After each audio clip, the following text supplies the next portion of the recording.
ako pekne sme sa tu zišli všetci poriadni habdžonci. Ja nie som habdža. No, ale si poriadny človek. Tak. Na zdravie, babenka. Prečo sme na niekoho zabudli? Ako?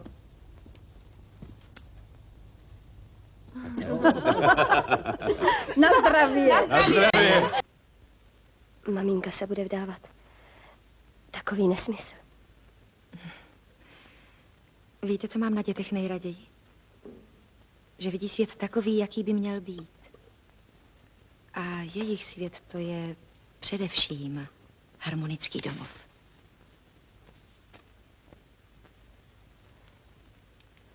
A co byste dělala na mém místě vy, paní učitelko?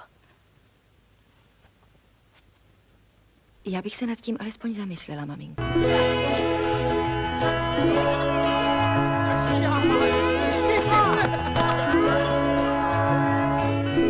Stávejte, Lenoši!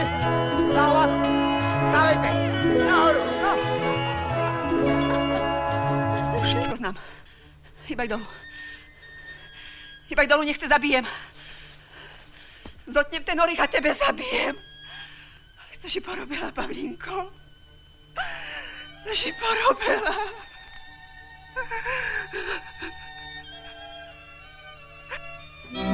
Ďakujem, tatkovia. Aby si nám rástla, prekvítala A múdrela. A aby sme boli vždy spolu. Pojď se ho tam honit. A Josefa si vemeš a bez řečí. To radši zůstanu svobodná matka. To víš? Hamba pod střechou, už tam si na nás ukazovali, ne? Cimtě, co by si chtěla? Josef, takovej slušný člověk. Do hospody nechodí, pivo nechlastá. Družstevní byt má, jak ho má zařízený. Auto má, video má, tak co by si chtěla? No taky není všecko. Majetek. Ty meč, ty tomu tak rozumíš. Máš místo mozku zpěva kostku. Dovol. Taky pak dovol. A je tlustej. Co tlustej, ale hodnej. Kdo myslíš, že si teď s tím outěžkem veme, co? No, a že je trochu při těle. Se podívej v televizi, jaký jsou tam tlustý. A proč? Protože se mají. Když já už.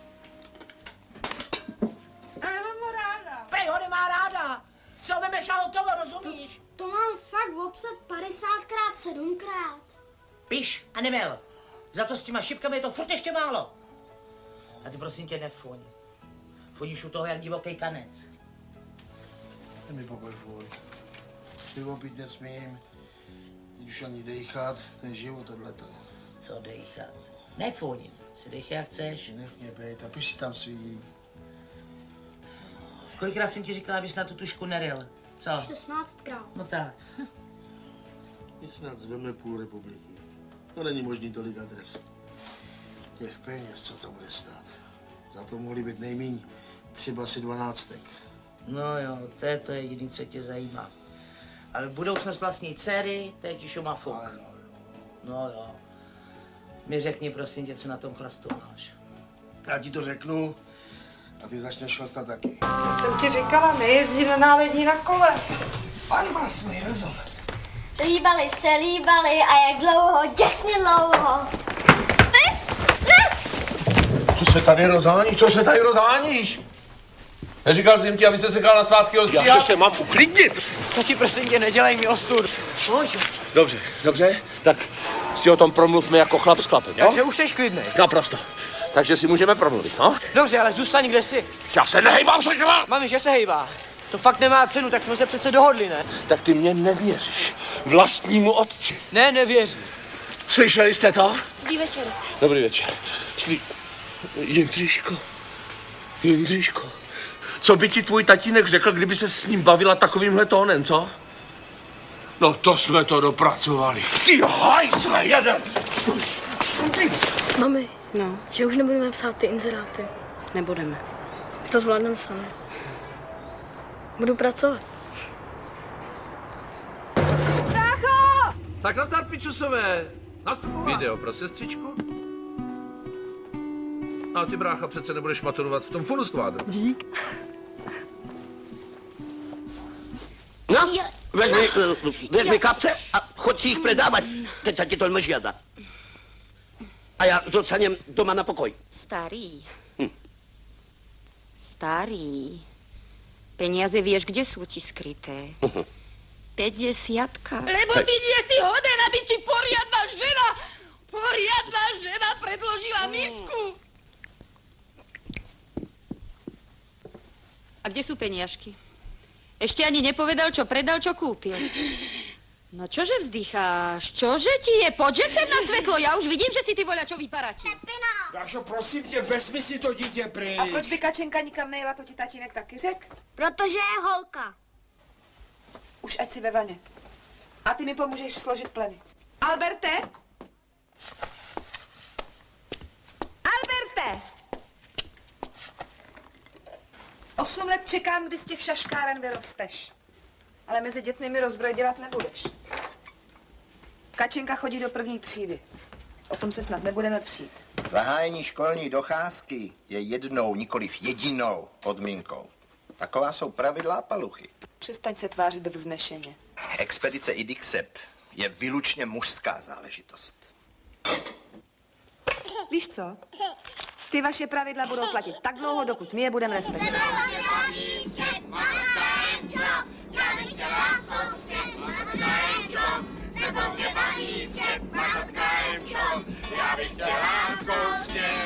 Hlavně v noci. Už to je.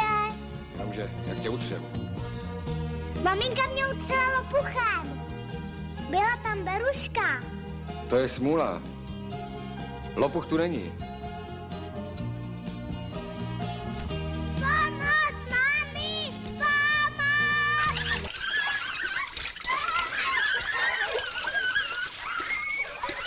No, vidíš, že to dokážeme i bez maminky. Ale maminka mi ještě při koupání sundává bačkurty. To víš, to mi ještě někdy takhle něco vlítnem. Zastavte! Zastavte! Je to tohle! Bertíku, ty jsi to vymyslel! Ty nedostaneš medaili! Ty si zasloužíš řád! To já ne, to maminka. Bezřední, abych nemusel do školky. Představ si, Dáša mi ráno odmítá připravit snídaní a večer mi nechce točit ani budíka. Do té doby, co jsme se vrátili, mám doma hotový peklo. Děti mě nosejí tajně zbytky od večeře. To mě tedy ne, protože jak vyjdu z nemocnice, letím pro Matisa do jeslí, koupím mlíko, ptáčky, po večeři přemáchnu punčocháče, podepíšu úkoly a padnu do postele zbytej jako špalek. A ti řeknu, jediný moje štěstí je, že se Kateřina odstěhovala z ložnice, protože po tom maratonu bych nejspíš vybouchý jako manžel. A to jediný bych opravdu nepřežil. Čo som šiel na jarmok sám, čo som ju nepojal. No tá ma dočista zabije. A moja, Eva, tá mi čože povie? Porky vaša, čože vaša, ale moja. Oj, vy neviete, aký tá má dlhý jazyk, ako lemeš. Ešte možno, že aj dlhší. I moja má, Eva má dlhočízny na moju hriešnú dušu. Ale valašíme statočně. A babsku neveru naša kompánia neznáša. Hoj, neznáša.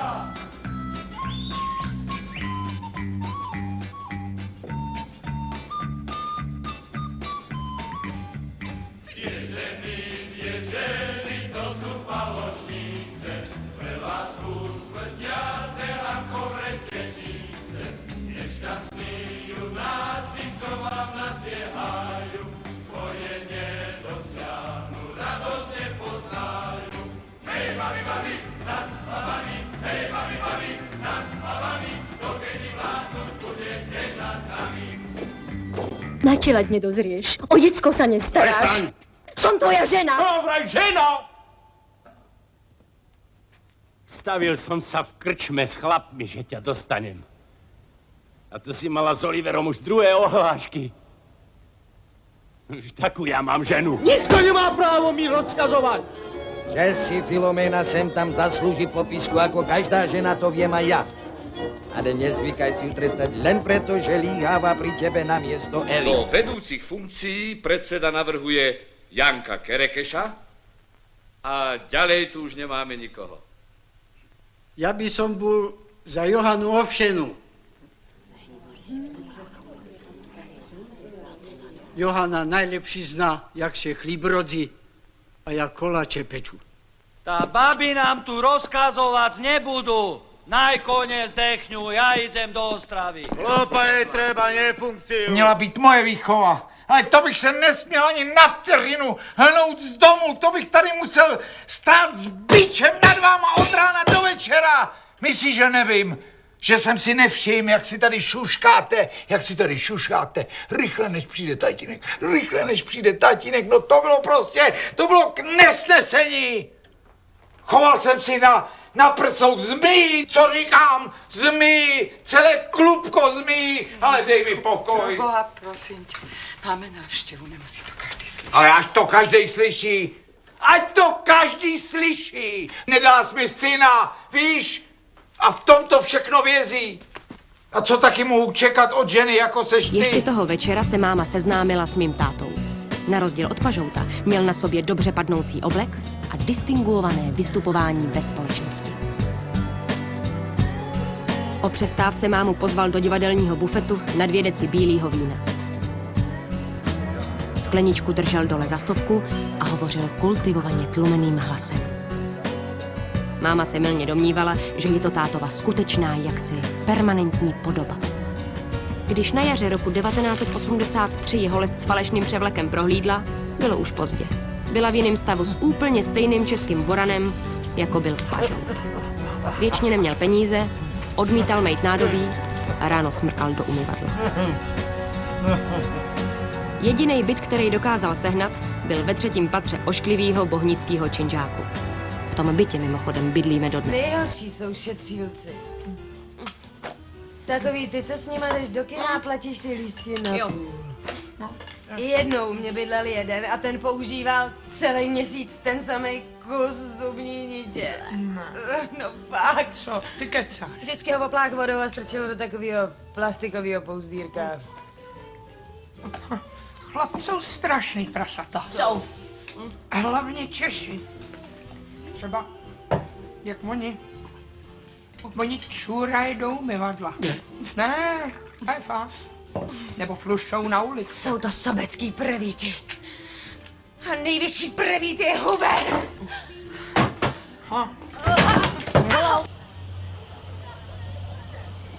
Ne. Hlavne nevolaj ty jemu. To by bolo to najhoršie, čo by si mohla urobiť. Chlap musí byť furt napnutý ako struna. Inak spohodlne, láska je furt. Bojníčku, lásku neočerňuj! Tá je ako blesk, ako hromu hrmenie. Ako medu medenie. Joj, vyzeráš mi jako čertík. Prečo maminka tak kričí? Bolí brúško, vieš? Aj mňa bolí brúško a nekričím. Jo, ty si chlap? A čo robia chlapi? Starají se o gazdejství. To je hračka, Péťo, kterou se tam chlapci jako si ty zocelují. To bolí. Peťo, nestalo se ti něco? Ne, to jenom trošku brní. Je to prosté, ale účinné. Smysl a vtip té hry je v tom vydržet. Vydržať. Pust to. Tak, pustit a zatnout zuby a vydržet. A co je na tom? Je pořádně. Jednou taky můžeme určovat pravidla hry my. Vy byste jim opravdu dali všechny děti. Ale v tom je právě ten vtip. Na to oni nikdy nepřistoupí. Co když ano? Nesmysl. To je jen taková hra. Kdo to díl vydrží s nervama? Co mám pro to udělat já? Držet s námi za jeden provaz. Dnes se mi zrovna ta omáčka nějak strcla. Není to ono. Naopak je znamenitá. No, bývává lepší. Dobrá hospodyně musí být vždycky nespokojená.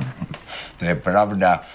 Je vynikající. Ty Pavlin, já to takoj sudat vyjem na to, ty vzali. Ježiša, Lena, Johan! Však nebude perša ani posledná, co še prespáva, ty. Napij, ty paskudo! Pij! Ktorá z vás dvou sa vlastne chce vydávať? Ja som vám prišla povedať, No čo? že sa za vás nemôžem vydať. A prečo?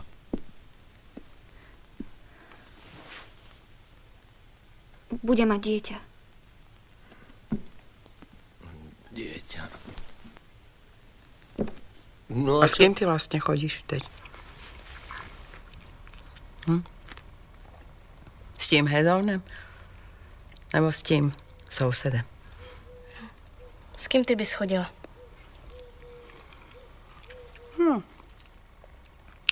To je jednoduchá otázka. Tak já jsem po tobě. Lauro! Bonjour! Ricky?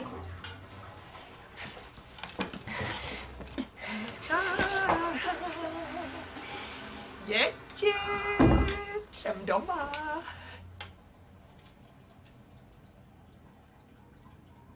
Pažout. Jano. Co tady dělá? Pažoute. Já. Co tady děláš ty? Pažout? To je Oliver, mami. Mami? Mami? Pažout? Pojď si ten dres. Dokonce máčí. Máčí. Jak to myslíš, máčí? Normálně vodou. Tamhle tím rozprašovačem na kytky. To, aby manželka nepojala podezření. A to ještě není všecko. On si do té vody přidává sůl. Na co sůl? Prej kvůli věrohodnosti. A pryč.